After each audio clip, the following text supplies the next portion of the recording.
Everyone, मैं हूं Poonam Verma the knowledge achievers में आपका बहुत बहुत स्वागत करती हूं और आशा करती हूं आप सभी अच्छे होंगे और बहुत ही बढ़िया से अपनी पढ़ाई कर रहे होंगे। सो स्टूडेंट, पिछले वीडियो में पिछले चैप्टर में हमने पढ़ा था बौद्ध धर्म के बारे में और उनसे रिलेटेड जुड़ी और सारी बातें। तो अब हम पढ़ने वाले हैं हमारा next chapter class 6 lesson number 7, जिसका चैप्टर का नाम है राज्य में साम्राज्य, जिसमें हम पढ़ेंगे मौर्य वंश के बारे में। मौर्य वंश की स्थापना किसने की, किसने इसका धीरे धीरे विस्तार किया। तो चलिए हम चैप्टर को स्टार्ट करते हैं। और चैप्टर को स्टार्ट करने से पहले हम थोड़ी सी मोटिवेशन की बात करते हैं कि अगर if you want then we can, अगर आप चाहते हैं तो आप उसे पा सकते हैं या आप उसे कर सकते हैं। क्योंकि हर इंसान अगर कोई इच्छा कर ले, अगर कोई मन में ठान ले, तो उस चीज़ को पाना बहुत आसान होता है। बस चाहिए थोड़ी सी मेहनत। थोड़ी सी मेहनत करके आप किसी भी चीज़ को, किसी भी सफलता को अचीव कर सकते हैं, because we believe that you can achieve your goals. So let's start. चलिए जानते हैं मौर्य वंश के बारे में। तो मौर्य वंश की स्थापना किसने की थी? मौर्य वंश के संस्थापक थे चंद्रगुप्त मौर्य। और चंद्रगुप्त मौर्य ने अपने साम्राज्य की स्थापना जब की थी तो एक पुराने साम्राज्य यानी पिछले जो साम्राज्य था उसका नाम था नंद वंश। नंद वंश यानी नंद वंश को हराने के बाद इन्होंने मौर्य वंश की स्थापना की थी। नंद वंश का जो आखिरी शासक था वो था धनानंद। क्या था?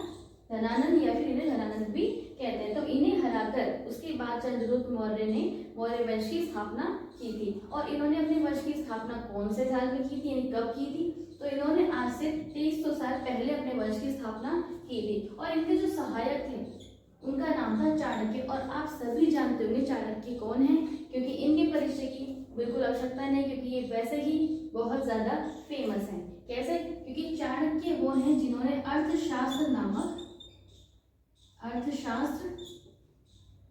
नामक पुस्तक की रचना की है। अर्थशास्त्र यानी इकोनॉमिक्स यानी जो सामाजिक अध्ययन का ही एक भाग है।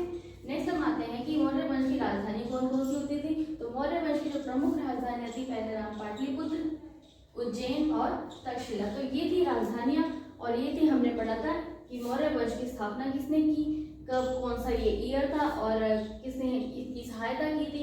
चाणक्य ने इनकी स्थापना में बहुत अच्छा रोल प्ले किया था, क्योंकि इनकी ही रणनीतियां थी, इनकी कुछ स्ट्रेटजीज थी जिनकी सहायता से चंद्रगुप्त मौर्य ने अपने साम्राज्य की स्थापना करने में वो सफल हुए थे। तो चलिए अब इसके आगे के बारे में जानते हैं। साम्राज्य में आगे के बारे में, मौर्य वंश के आगे के बारे में। तो यहाँ पे जो प्रमुख शासक थे, इसकी स्थापना के बारे में तो बता दिया मैंने। स्थापना किसने की थी? स्थापना की थी चंद्रगुप्त मौर्य ने। किसने की थी स्थापना? चंद्रगुप्त मौर्य ने। और चंद्रगुप्त के पुत्र का नाम क्या था? वो भी महत्वपूर्ण शासक थे, वो भी प्रमुख शासक थे। उनके पुत्र का नाम था बिंदुसार। क्या नाम था उनके पुत्र का? बिंदुसार। और बिंदुसार जी के पुत्र का नाम क्या था? इनके पुत्र का नाम था अशोक, जिन्हें आप सभी बहुत ही अच्छे से जानते होंगे।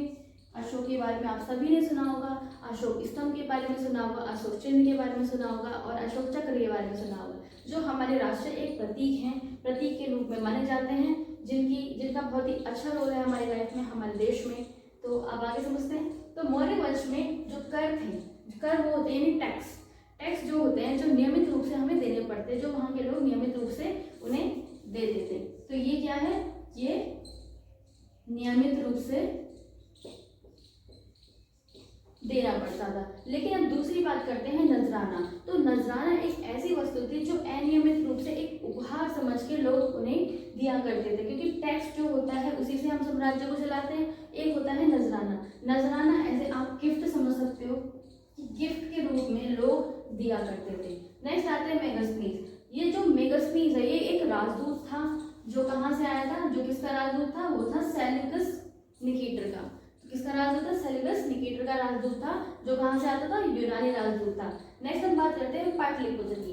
पाटलिपुत्र सभी जानते हैं। पाटलिपुत्र मौर्य वंश की एक विशेष और बहुत ही अच्छी राजधानी थी, बहुत ही खूबसूरत राजधानी थी, जिसमें 570 इसके बुर्ज हैं और 64 इसके द्वार हैं। और ये जो पाटलिपुत्र थी, इसमें जो 2-3 जो मंजिलें बनाई जाती थी वो लकड़ी से, और इसके जो घर बनाए जाते थे वो काफी अच्छे बनाए जाते थे। राजाओं का जो महल होता था वो लकड़ी के काठ का बनाया जाता था, और यहाँ पर जो महल होते थे उसके चारों ओर बहुत अच्छे अच्छे उद्यान यानी बाग बगीचे लगाए जाते थे, और जो पक्षियों के लिए बहुत अच्छे अच्छे उद्यान बनवाए जाते थे ताकि उनका निवास हो सके और बहुत ही खूबसूरत जगह लग सके। तो चलते हैं अब आगे इनके बारे में पढ़ते हैं। हमने पढ़ लिया चंद्रगुप्त के बारे में, अब हम पढ़ेंगे अशोक के बारे में, क्योंकि अशोक का बहुत बढ़िया रोल है हमारी लाइफ में। हम देखते हैं कि उनके बारे में। चलिए हम पढ़ते हैं सम्राट अशोक के बारे में। तो सम्राट अशोक कौन से वंश के शासक थे, जल्दी बताइए।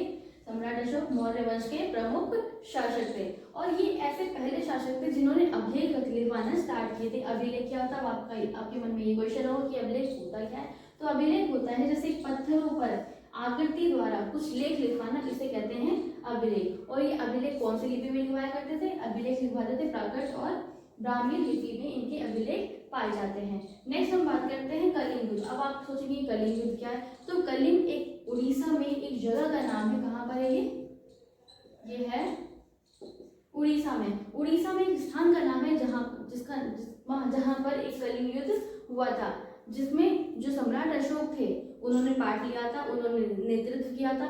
और इस ये जो युद्ध था इसमें बहुत ज़्यादा हानि हुई थी, बहुत ज़्यादा लोग मरे थे। तो इस वजह से जो सम्राट अशोक हैं इनका मन में इनका हृदय परिवर्तन हो गया था कि, और इन्होंने उस टाइम पे प्रण लिया था कि आज के बाद हम कभी भी युद्ध नहीं लड़ेंगे।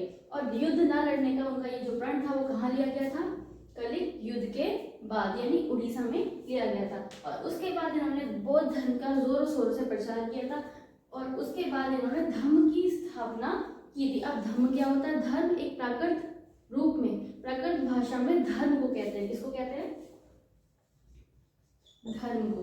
कौन सी भाषा में, प्राकृत भाषा में। तो ये थे सम्राट अशोक के बारे में कि कौन से वंश के शासक थे ये, और अभिलेख लिखवाने वाले कौन से शासक थे, सबसे पहले शासक थे ये। और उसके बाद कलिंग युद्ध के बारे में समझा। कलिंग युद्ध कहाँ पे हुआ था, कलिंग युद्ध उड़ीसा में हुआ था, जहाँ पे सम्राट अशोक का हृदय परिवर्तन हो गया था। और उसके बाद उन्होंने प्रण लिया था कि कभी भी अब युद्ध नहीं लड़ेंगे। और उसके बाद उन्होंने बौद्ध धर्म अपना लिया था और बौद्ध धर्म का जोरों शोरों से प्रसार किया था। और बौद्ध धर्म का प्रसार इन्होंने अलग अलग देशों में किया था, अपने राजदूतों को भेज के किया था। अपने पुत्र और पुत्री को श्रीलंका में भेजा था। उनके पुत्र का नाम था महेंद्र और पुत्री का नाम था संघमित्रा, जिन्हें उन्होंने कहाँ पर भेजा था, श्रीलंका में भेजा था बौद्ध धर्म का प्रचार करने के लिए। बौद्ध धर्म के प्रसार के लिए इन्होंने काफी राजदूतों को अलग अलग जगह पर भेजा था। तो अब पढ़ते हैं कि सम्राट अशोक ने अपने अभिलेख कहाँ पर कौन कौन से स्थान पर लिखवाए थे। चलिए समझते हैं।